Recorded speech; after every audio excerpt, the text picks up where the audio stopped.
Thật sự quá tốt rồi. Vợ cả cuối cùng cũng có thể sống những ngày yên ổn hơn. John cuối cùng cũng dựng xong chiếc lều. Anh quyết định để vợ bé ra ngoài lều ở. John đã quá mệt mỏi với việc này. Mỗi ngày, anh phải đối mặt với sự gây chuyện của vợ bé. Anh không muốn tiếp tục nhìn thấy những hành vi mất kiểm soát ấy nữa. Với John, không điều gì quan trọng hơn sự yên ổn của gia đình. Anh hy vọng việc vợ bé chuyển ra ngoài ở sẽ giúp không khí trong nhà dễ chịu hơn. Vợ bé tuy rất không cam lòng, nhưng trước sự kiên quyết của John, cuối cùng cô vẫn bị buộc phải dọn ra ngoài lều. Điều này không chỉ là sự giải thoát cho vợ cả, mà còn giúp môi trường gia đình dễ thở hơn. John hy vọng khi không còn ở trung tâm gia đình, vợ bé sẽ biết suy nghĩ lại, trở nên bình tĩnh và lý trí hơn, không còn gây ra những cuộc cãi vã triền miên và hỗn loạn như trước. Rõ ràng vợ bé chỉ là vợ sau, trong khi vợ cả mới là người vợ chính thức. Nhưng vợ bé lại chưa từng coi trọng điều đó. Cô không những không tôn trọng vị trí của vợ cả, mà còn nhiều lần tìm cách đẩy vợ cả về nhà mẹ đẻ. Nếu không có John kịp thời can ngăn, vợ cả có lẽ đã sớm bị ép rời đi. Hiện tại, cả hai người vợ đều đang mang thai. Dù bụng vợ cả chưa lộ rõ, nhưng trong giai đoạn đặc biệt này, hai người lẽ ra nên nâng đỡ nhau. Nhưng đáng tiếc, sự ghen tuông của vợ bé không hề giảm bớt, mà ngược lại còn ngày càng nặng nề. Chỉ vì cô mang thai sớm hơn và bụng trông rõ hơn, cô bắt đầu sinh lòng đố kỵ. Vợ bé thường xuyên lấy danh nghĩa thai phụ để trốn tránh việc nhà, không chịu gánh vác trách nhiệm. Dù John đã nhiều lần nhắc nhở, cô vẫn cố chấp không hề thay đổi.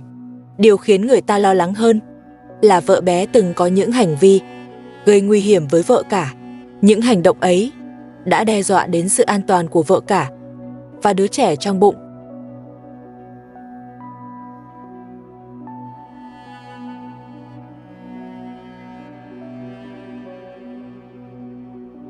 Hiện tại, John vẫn giữ im lặng về kết quả xét nghiệm. Anh không bàn chuyện này với nhiếp ảnh gia hay bất kỳ ai khác. Sự im lặng ấy khiến nhiều người suy đoán. Họ cho rằng John có thể đã biết kết quả, nhưng vì lý do nào đó, anh không nói ra và không chia sẻ với vợ cả. Vợ cả dường như cũng cảm nhận được điều này. Cô không ép hỏi, mà chọn cách im lặng, như thể chấp nhận sự tồn tại của vấn đề nhạy cảm đó. Việc John cho hai người ở riêng là một quyết định khá khôn ngoan. Nó mang lại cho gia đình một khoảng thở cần thiết. Cách sắp xếp này giúp giảm bớt va chạm hàng ngày, tránh những cuộc cãi vã không cần thiết, đồng thời còn giúp John không phải liên tục đứng ra hòa giải hay nhắc nhở vợ bé mỗi ngày. Sống tách biệt rõ ràng là một bước đi tích cực. Nó mang lại không gian riêng và sự bình yên cần thiết. Nhưng tham vọng của vợ bé dường như vẫn chưa hề suy giảm. Mục tiêu cuối cùng của cô vẫn là đẩy vợ cả rời khỏi gia đình để tự mình nắm quyền. Tâm lý này có thể khiến cô tiếp tục toan tính và tìm cách đạt được mục đích. Hành vi của vợ bé vẫn khiến người khác khó đoán.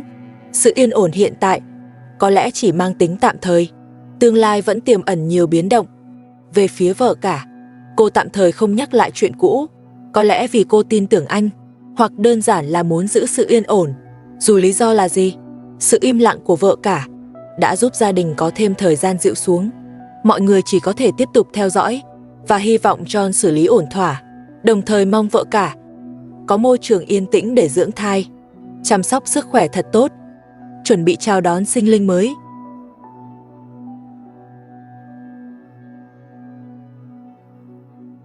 Vợ bé bị đuổi ra lều.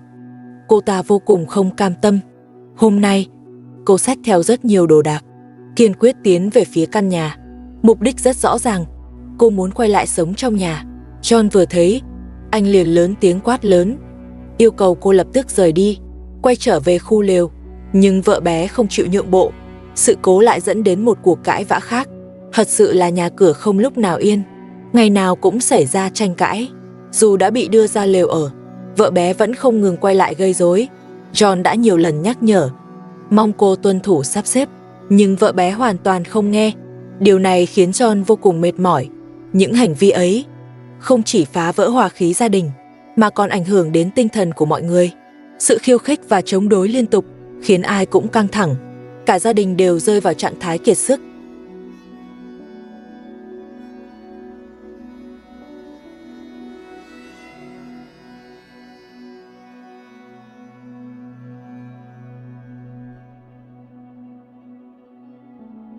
Về vấn đề xét nghiệm thai mà khán giả quan tâm, mình xin nhấn mạnh một lần nữa, trong phim tài liệu không hề công bố kết quả.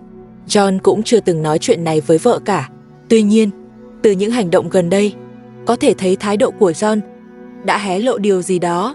Anh không hoàn toàn đoạn tuyệt với vợ bé, vẫn cho cô ăn cơm cùng gia đình, còn nhờ nhiếp ảnh ra mua lều cho cô. Những điều này cho thấy anh vẫn để lại một khoảng lùi. Từ khi trở về từ thành phố, tinh thần John trở nên sa sút rõ rệt. Trạng thái của anh thay đổi hẳn, có thể vì đã biết một tin nặng nề. Dù không nói ra với vợ cả, nhưng thái độ của anh đã phần nào hé lộ rằng anh có thể đã biết kết quả xét nghiệm thai và rất có khả năng đứa trẻ của vợ bé thật sự là con ruột của anh.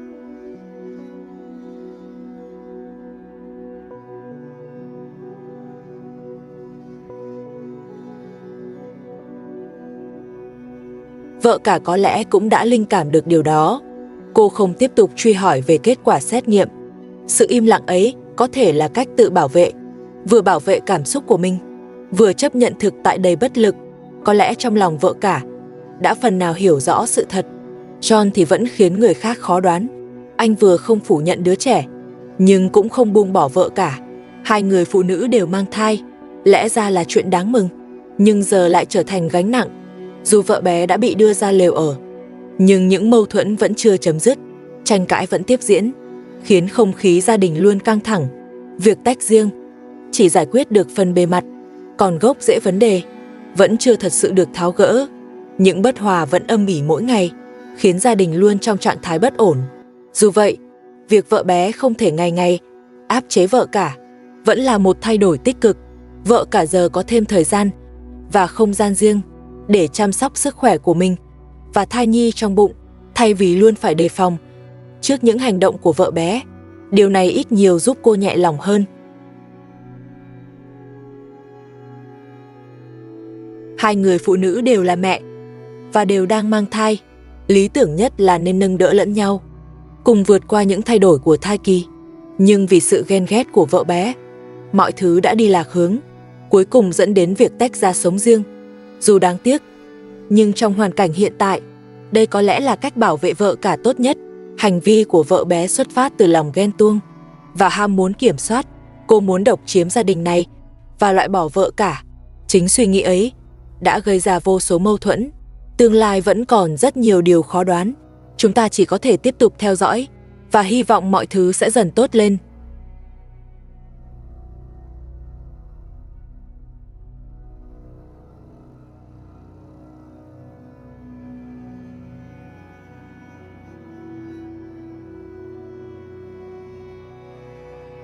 Trong bối cảnh đầy căng thẳng, mẹ của John dẫn vợ bé đến trước mặt John để tố cáo.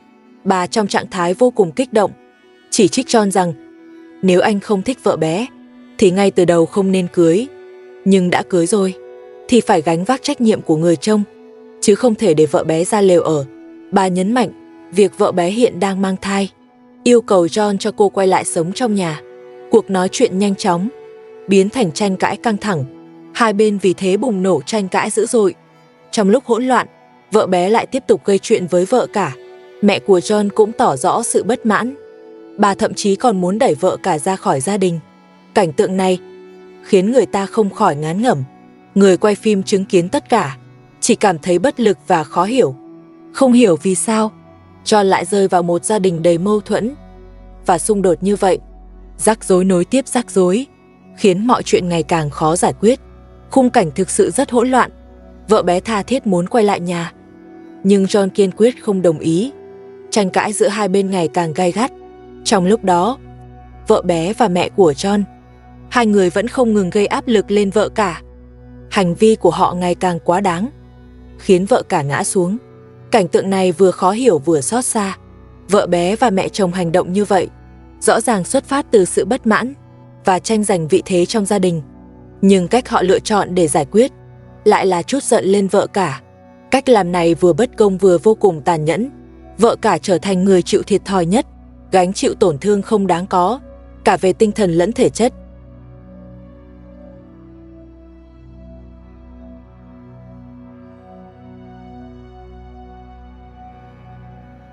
Sự ghen tuông mãnh liệt của vợ bé có lẽ bắt nguồn từ tâm lý phức tạp và cuộc cạnh tranh vị trí trong nhà.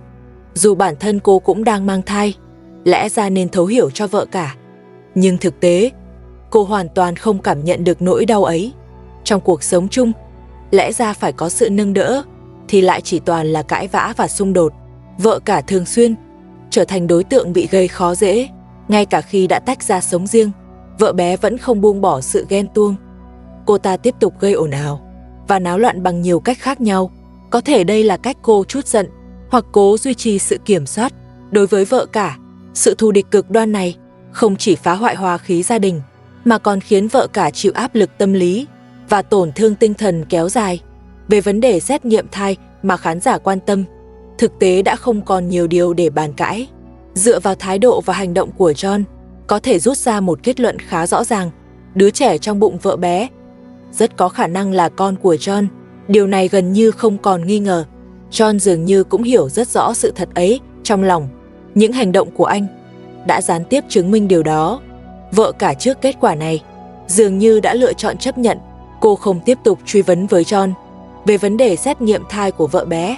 Sự im lặng ấy có thể là bất lực hoặc vì muốn giữ hòa khí gia đình. Cách phản ứng của vợ cả khiến người ta cảm nhận được sự chín chắn và bình tĩnh của cô trước một mối quan hệ gia đình đầy phức tạp.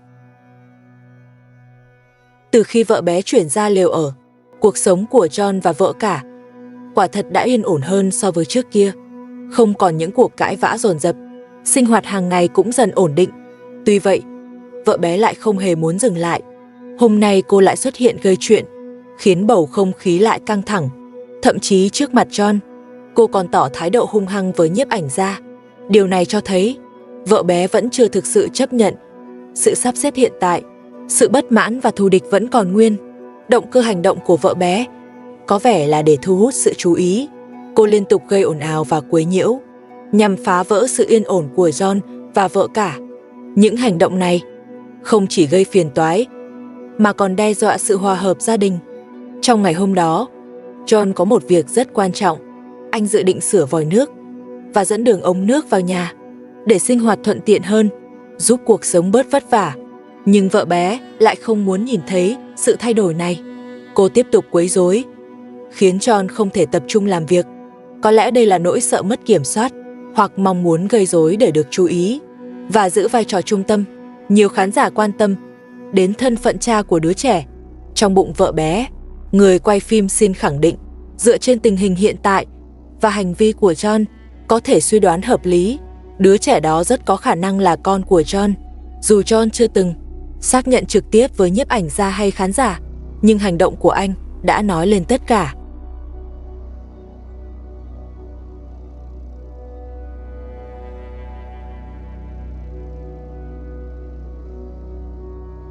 John không chỉ sắp xếp lều cho vợ bé ở, mà còn tự tay dựng lều, cung cấp điện, đèn và vật dụng sinh hoạt như bếp và đồ dùng cần thiết.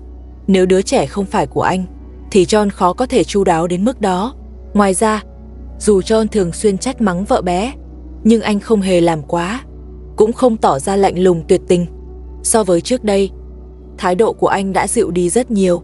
Tất cả những điều này đều cho thấy John ít nhiều đã thừa nhận trách nhiệm với đứa trẻ của vợ bé.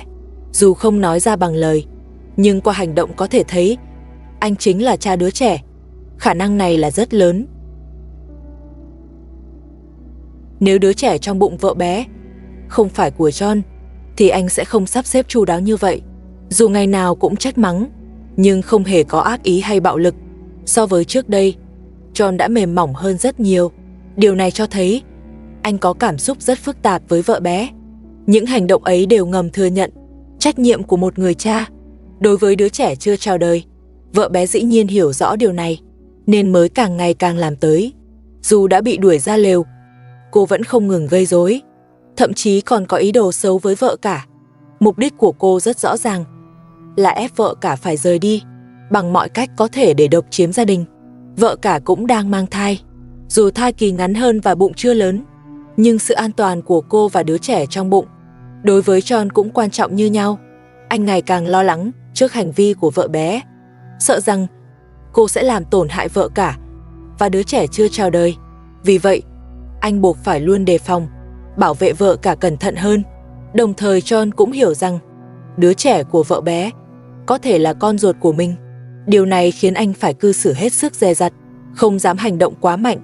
Những mối quan hệ chồng chéo khiến John rơi vào thế tiến thoái lưỡng nan. Anh vừa phải bảo vệ vợ cả, vừa không thể hoàn toàn bảo mặc vợ bé. Đây chính là bi kịch lớn nhất của gia đình này. Xem tới đây là hết rồi. Hẹn các bạn vào các phần sau. Xin cảm ơn.